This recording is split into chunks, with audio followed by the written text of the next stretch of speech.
Exam ಹಾಕಿರ್ತಾರೆ, ಅದು multiple choices questions ಇರುತ್ತೆ, ಅದಕ್ಕೆ ಆನ್ಸರ್ ಮಾಡಿರ್ತಾರೆ. ಸೊ ಹಾಗಾಗಿ ವಿದ್ಯಾರ್ಥಿಗಳ ಪ್ರೆಷರ್ ಅಲ್ಲಿ 15ಕ್ಕೂ ಹೆಚ್ಚು ಜನ ಸೂಸೈಡ್ ಮಾಡ್ಕೊಂಡು ಸತ್ರು. ಅಂದ್ರೆ ಭಯ ಅವ್ರಿಗೆ, ನಾನು ಡಾಕ್ಟರ್ ಆಗ್ಬೇಕು ಅಂತ ಆಸೆ ಇದೆ, ನನ್ನ ತಂದೆ ತಾಯಿಗೆ ಆಸೆ ಇದೆ, ಅದರಲ್ಲಿ ರೈತರ ಮಕ್ಕಳು ಇದ್ದಾರೆ, ಸಣ್ಣ ಪುಟ್ಟ ಕಾರ್ಮಿಕರ ಮಕ್ಕಳು ಇದ್ದಾರೆ, ಹಣಕಾಸಿಗೆ ಅನುಕೂಲ ಇರುವಂತ ಮಕ್ಕಳು ಇದ್ದಾರೆ. ಆದ್ರೆ ವಿದ್ಯಾರ್ಥಿಗಳಿಗೆ ಒಂದು ಭಯ ಇತ್ತಲ್ಲ, ಒಂದು ಹತಾಶೆ ಇತ್ತಲ್ಲ, ಹಾಗಾಗಿ ಅವರು ಸೂಸೈಡ್ ಮಾಡ್ಕೊಳ್ಳೋಂಗಾಯ್ತು.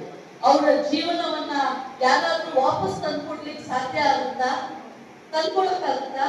ನಮ್ಮ ಪ್ರಧಾನಿನೋ ಧರ್ಮೇಂದ್ರ ಪ್ರಧಾನ ಮಂತ್ರಿಗಳು ಯಾರಾದ್ರೂ ವಾಪಸ್ ತಂದ್ಕೊಡ್ಲಿಕ್ಕಾಗುತ್ತಾ? ಸಾಧ್ಯ ಇಲ್ಲ. ಹಾಗಾಗಿ ಕಾಂಗ್ರೆಸ್ ಪಕ್ಷದ ವತಿಯಿಂದ ಏನು ನೀವು ಕ್ರಮ ತಗೊಂಡ್ರಿ, ಯಾಕೆ ಕ್ರಮ ತಗೊಳ್ತಾ ಇಲ್ಲ, ಯಾಕೆ ಹೆದರ್ತಾ ಇದ್ದೀರಾ, ಯಾಕೆ ವಿದ್ಯಾರ್ಥಿಗಳಿಗೆ ಅನ್ಯಾಯ ಮಾಡ್ತಾ ಇದ್ದೀರಾ?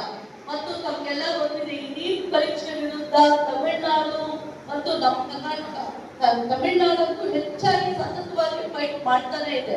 ರಾಜ್ಯ ಮಟ್ಟದ ಎಂಟ್ರೆನ್ಸ್ ಎಕ್ಸಾಮ್ ಇರ್ಲಿ, ಆಲ್ ಇಂಡಿಯಾ ಲೆವೆಲ್ ಬೇಡ ಅಂತ ಹೇಳಿ. ಯಾಕೆ ಆಲ್ ಇಂಡಿಯಾ ಲೆವೆಲ್ ಬೇಡ ಅಂತ ಹೇಳಿದ್ರೆ, ಈಗ ಉದಾಹರಣೆಗೆ ಕರ್ನಾಟಕದ ಒಬ್ಬ ವಿದ್ಯಾರ್ಥಿ 10,000 ರ್ಯಾಂಕಿಂಗ್ ಬಂದ್ರೆ ಕರ್ನಾಟಕದಲ್ಲಿ ಸೀಟ್ ಸಿಗೋದು. ಈಗ ಅದೇ ವಿದ್ಯಾರ್ಥಿ 2,000-3,000 ರ್ಯಾಂಕ್ ಅಲ್ಲೇ ಬರ್ಬೇಕು, ಆಗ ಮಾತ್ರ ಮೆಡಿಕಲ್ ಸೀಟ್ ಸಿಗೋದು ಸಾಧ್ಯ. ಈಗ ಮುಂದೆ ಉದಾಹರಣೆ ಹೇಳ್ತಾ ಇದ್ದೇನೆ ಅಂಕಿಗಳನ್ನ. ಅಂದ್ರೆ ಎಷ್ಟು ಶ್ರಮ ಇರುತ್ತೆ, 100 ಜನರಲ್ಲಿ ಫೈಟ್ ಮಾಡೋದು ಹೇಗೆ, 1000 ಜನರ ಮಧ್ಯೆ ಫೈಟ್ ಮಾಡೋದು ಹೇಗೆ ವಿದ್ಯಾರ್ಥಿಗಳು. ಆ ರಾಜ್ಯ ಅಲ್ಲೇ ಫೈಟ್ ಮಾಡ್ತಾರೆ, ಅಲ್ಲೇ ಸೀಟ್ ತಗೋತಾರೆ.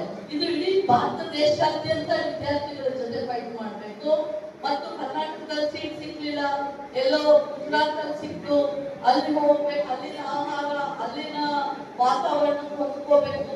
ಎಷ್ಟೋ ಜನ ನಾನು ವಿದ್ಯಾಸಂಸ್ಥೆ ನಡೆಸೋದ್ರಿಂದ ಬಂದು ಅಡ್ಮಿಷನ್ ಆಗ್ತಾರೆ, ಅವ್ರಿಗೆ ಇಷ್ಟ ಆಗ್ಲಿಲ್ಲ ಅಂತಂದ್ರೆ, ಮೇಡಮ್ ನಮ್ಮ ಕೈಲಿ ಆಗೋದಿಲ್ಲ ಬೆಂಗಳೂರಲ್ಲಿ, ನಾನು ವಾಪಸ್ ತಗೋತೀನಿ.